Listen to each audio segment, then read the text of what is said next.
Hey, it's Mr. Shrum, and I'm back with a biology tutorial walkthrough. And first, we're going to look at the types of reproduction, because mitosis and meiosis, even though this says a totally different spelling, you say it the same, mitosis and meiosis. And that deals with cell division. And that is all tied in with reproduction and how organisms develop. And the types of reproduction, we have two types. We have asexual reproduction and then sexual reproduction. Most species either reproduce one way or the other. Most amoebas and hydras reproduce asexually, and humans produce sexually. Many species actually use both methods. So we're going to look at that today. Asexual reproduction is very common in unicellular organisms like bacteria, and they generally reproduce asexually. Plants like strawberries often reproduce asexually, but they can also reproduce sexually. And the primary disadvantage of this type of reproduction is lower genetic variation. Offspring receive the same set of genes that the parents do. So they're just making copies of themselves. They're not really adapting in that sense. And in this example, it says a crop has genetically identical plants. If they're all the same and they're susceptible to this disease, then they may be all wiped out because they all have the same weaknesses in their genetic variations. And let's look at the different types. So you have mitosis. That's where a single cell becomes two genetically identical cells. It's common in single-celled eukaryotes. It occurs in humans, and it creates multiple copies of cells after fertilization, and that helps zygotes grow. Then you have binary fission. This happens in prokaryotic organisms like bacteria, and they copy a cell's DNA. The cell elongates itself by pulling the two DNA copies away from each other toward the polar ends. The cytoplasm divides equally as well, and then the plasma membrane pinches it off, and then it encloses the DNA in each of the two daughter cells. And that's how you refer to two cells, new cells, daughter cells. And then those cells grow to be the same size as the parent cell. Then you have budding, and that's when there's a little offshoot of something that develops on a fungi or plants.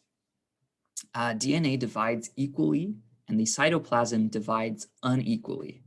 So you have equal DNA being present, but then the cytoplasm is kind of funky. And this process leads to a small outgrowth or bud, which contains a full set of replicated DNA from the parent. In some organisms, it can detach over time, but in others, like hydras, it kind of just stays there throughout the entire life. Then you have vegetative propagation. That occurs in plants. A new plant grows from a specialized part, like a leaf or a tuber or a root, without producing any seeds or spores. So think of potatoes. Old potatoes and onions, they develop little stems or buds, and you can propagate. You can make new plants from that sprouting potato or onion. And you have regeneration. Some animals can regenerate their lost body part, which would be super cool for humans. But so far, for example, we have lobsters. They can grow back a new claw. Starfish can form a whole new organism if one of their parts gets chopped off. that part can go on to create a whole different starfish. And for most species of starfish, the arm needs to be broken off with part of the central axis attached for this regeneration to occur. So it does need some like crucial part to become another organism, but that's pretty cool. Sexual reproduction. So we talked about asexual. A as a prefix means not. That means not sexual. So now we're getting into the other type of reproduction. Almost all eukaryotic organisms reproduce sexually. And this involves the fusion of two distinct gametes. We have sperm and an egg. So it requires two parents. This requires more time and energy because an organism needs to find a mate. And each species reaches sexual maturity at a different age. And then after that, you can reproduce. There are some advantages to this reproduction method. Offspring born through this sexual reproduction inherits genetic material from both parents. So they're not identical to either their parents. They're a whole new variation of their genes. And that means organisms can adapt to their changes in their environment. Some organisms reproduce both sexually and asexually. This gives them an advantage. And for example, if they need to achieve a lot of genetic variation, they can adapt to their environment that way. But if conditions require them to reproduce more quickly without a mate, they can reproduce asexually, and that saves time and energy. So depending on how they're operating, they can reproduce on their own, or if they have time to reproduce with a mate, they can do that as well. Most flowering plants reproduce sexually through pollination. Many plants can also reproduce asexually through vegetative propagation. Some species of planarians and annelids reproduce sexually and also asexually through regeneration. Some wasps, ants, and fleas species reproduce sexually and also asexually through parthenogenesis. And parthenogenesis involves the creation of a zygote without fertilization of the ovum. And in this way, the species can continue to reproduce even in the absence of a mate. So here we have a question. Butterflies, they have offspring that's genetically different from the parent. This is called sexual reproduction. That leads to high genetic variation. And then we have a hydra over here. They produce asexually, and that means lower genetic variation, and the offspring is exactly like the parent. They're just making copies of their own DNA. And I'll move on to cell division now. So we're going to talk about mitosis and meiosis. Mitosis, it's cell division that occurs in many different kinds of cells, like humans. They can use mitosis to replace and repair organs and tissues and build new structures. Examples are fingernails, healing wounds. That's all because of mitosis. Once it reaches the maximum size, it splits into two daughter cells that are genetically identical. Each cell carries the same set of chromosomes. And the cell cycle begins as a new cell forms. The entire cell cycle can be divided into these three phases. Cells grow and prepare itself for mitosis. And then the mitosis phase, the nucleus of the cell divides, creating two daughter nuclei. Then we have cytokinesis, and that's when the cytoplasm divides, creating two separate daughter cells. So in the interphase, that is split up into three phases. G1 This is immediately after a cell forms through division. It starts to grow and function normally. The cell makes certain proteins required for DNA replication. Then you enter the S phase. The DNA replicates to double the amount of genetic material, and that means that when the cell splits, each daughter nucleus receives the exact same number of chromosomes. G2, that's the last phase of the interphase, and the cell continues to grow, create proteins, and it makes copies of organelles so they can be distributed evenly between the cells. When the cell splits into two, each cell will have identical organelles. And you can click on those to have them explain the phases in detail. And I'll put that in another video. Regulation of the cell cycle. So what regulates this cycle? Well, cyclins are proteins that regulate the entire cycle. CDKs are cyclin-dependent kinases, are enzymes that bind to cyclins to form complexes. And these complexes drive the cell through checkpoints. And at each checkpoint, the cell checks for if it can move on or not. If it's ready, it can be repaired, or it'll probably die altogether. So at G1, that's towards the end of the G1 phase, back in the interphase. And here we have the cell checking for the size, any DNA damage, and growth factors. A cell that passes this checkpoint completes the cycle most of the time. If it fails, it enters G0, which is a resting phase. Then you have a G2 checkpoint. That happens towards the end of G2 phase, naturally. And a cell checks whether the DNA has doubled and is undamaged. The cell repairs the DNA if it's damaged, or it dies if the damage is irreparable. Irreparable means it can't be repaired. M checkpoint. This checkpoint occurs at the metaphase, M for metaphase. And a cell checks whether the microtubules have attached to the centromeres. If they aren't attached, then the cell stops until all chromosomes are attached.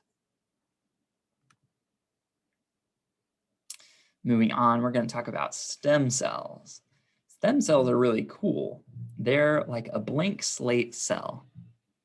And then they can specialize to create all of these other types of cells, like neuron, organ, bone, muscle cell, blood cell. It can be whatever you want. And there are two types, embryonic and adult.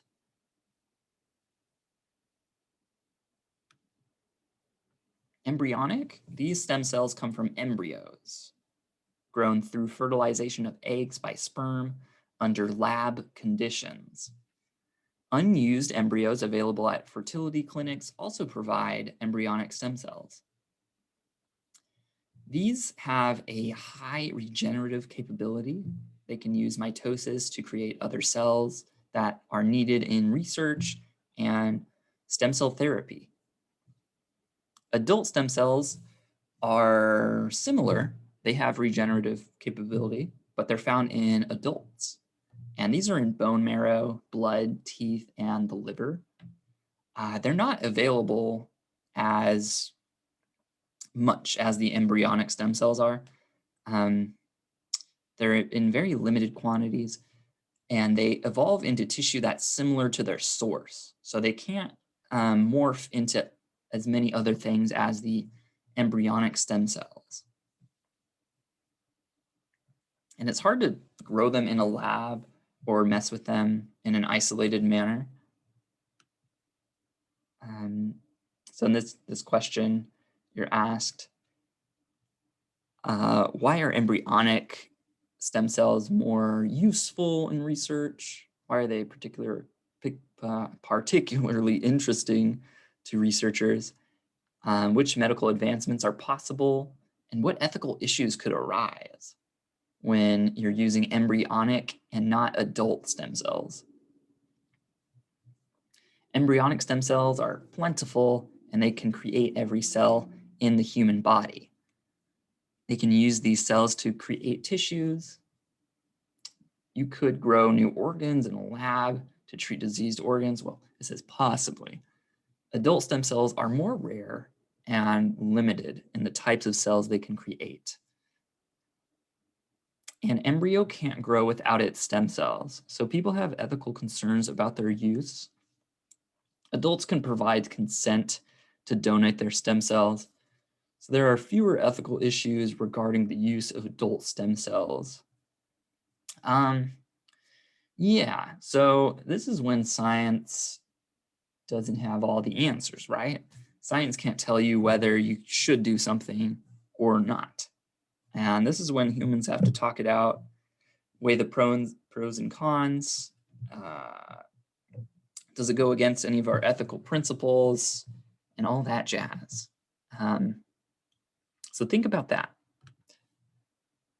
What are the consequences of certain actions, and are they worth it? Now we have meiosis. It says ME. It makes me want to say meiosis, but it's meiosis. Fact. So this other type of cell division occurs in sexual reproduction. And that's when cells create gametes. And there are similarities between mitosis and meiosis. But the main difference is that mitosis, you have one parent cell and then you divide into two. Meiosis, you have parent cells, two parent cells, and then you wind up with 4. And those 4 cells are not genetically identical to the parent cell. So this, in mitosis, the parents look exactly like the offspring. While meiosis, we have, the cells, the cells that split.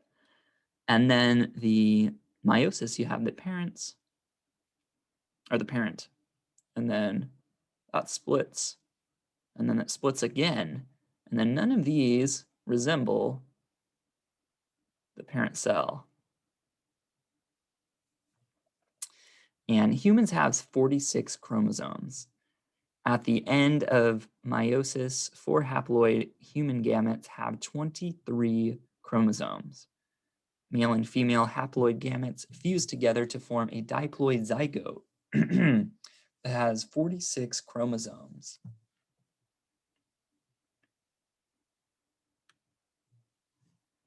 So here we get a picture of the 2-step process. And you start with a diploid parent cell. And that's denoted here as 2N, right there.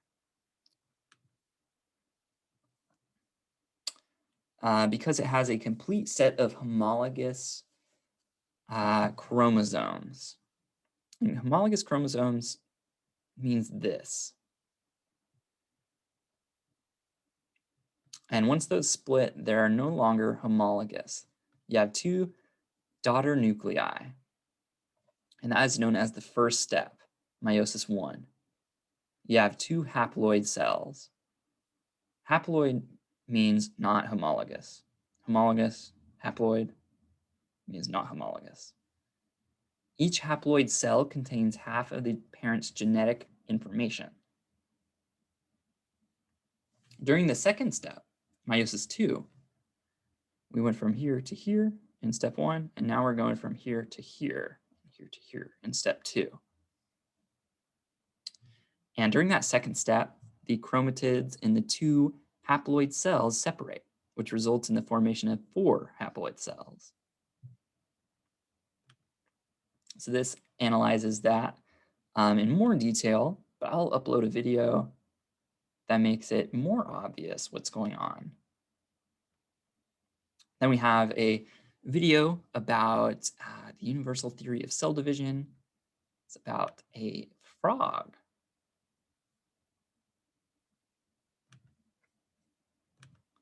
And I'll upload that because I can't watch it here because I got copyright stricken one time, so I can't show it. But here are the sample answers to the activity. Here we go. So we have 13 chromosomes in the sperm and egg.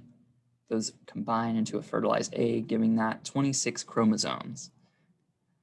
The initial cell division is by meiosis, and then subsequent cell division for growth is mitosis. So that's generally the process. We have meiosis with sperm and egg to create a zygote, and then after organisms grow up for growth and whatnot, we go through mitosis at the cellular level.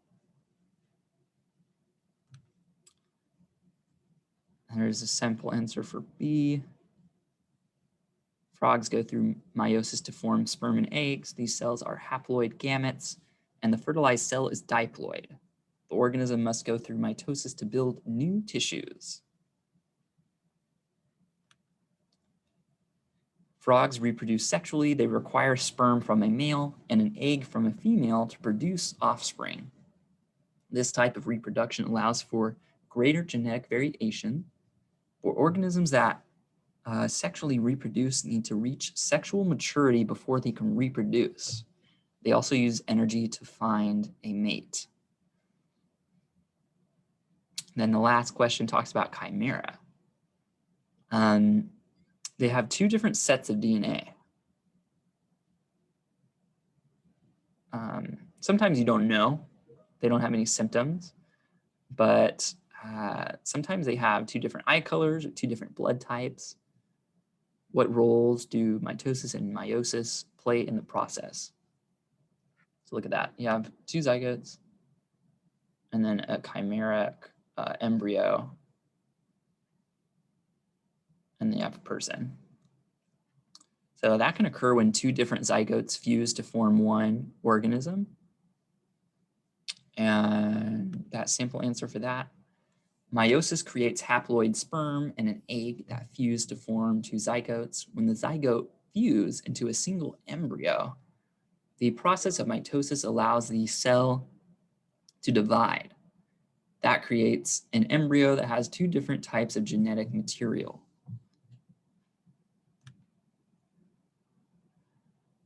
Then lastly, we have alternation of generations. Humans exist in diploid forms throughout their lives.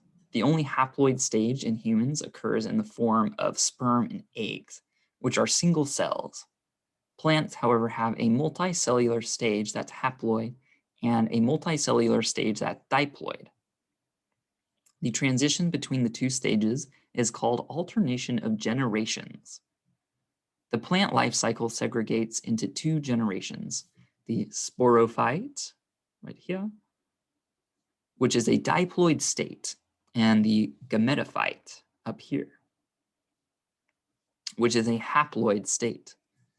The sporophyte is a mature plant that produces haploid spores.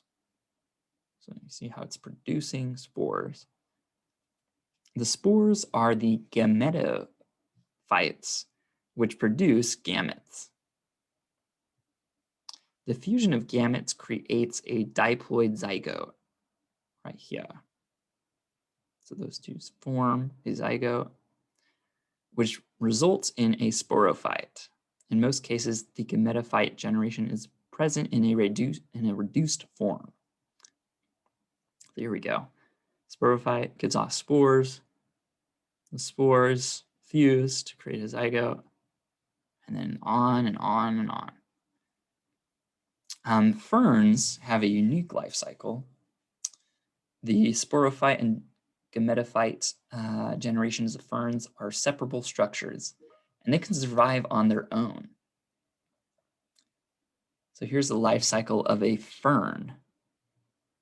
During fertilization, the haploid fern gametes fuse together to form a diploid zygote. The zygote divides mitotically, so it's using mitosis to form a new sporophyte. In this phase of the life cycle, the fern transitions from the gametophyte generation to the sporophyte generation. Then we have something called sporangium. The newly formed sporophyte grows to form a mature sporophyte. Beneath its leaves, sporophyte has special structures called sporangia. Each of these produces haploid spores through meiosis. In this phase of the life cycle, the fern transitions from the sporophyte generation to the gametophyte generation. Then we have the gametes. The spores result in a haploid multicellular structure called the gametophyte. The gametophyte consists of the sperm and the egg. So it's a hermaphrodite structure. The sperm develops in a structure called the antheridium, while the egg develops in the archegonium. After the fertilization of an egg by a sperm, a new diploid zygote forms, beginning a whole new cycle. So you have a question. What similarities, if any, do you think exist between a human's reproductive cycle and a fern's life cycle? What differences?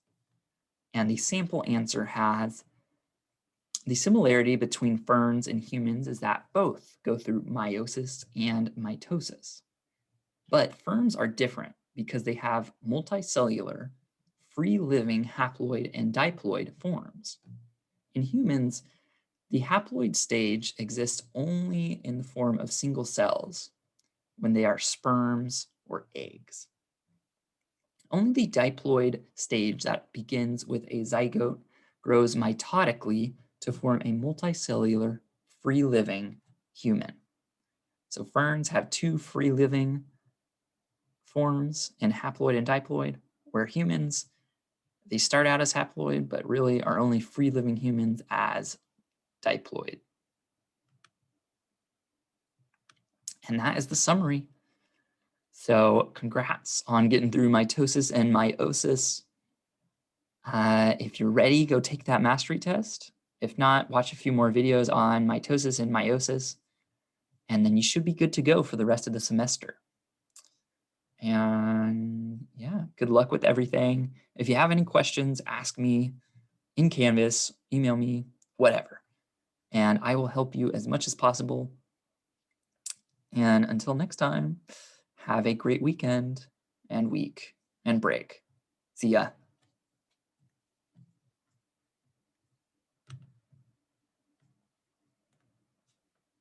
Bye bye.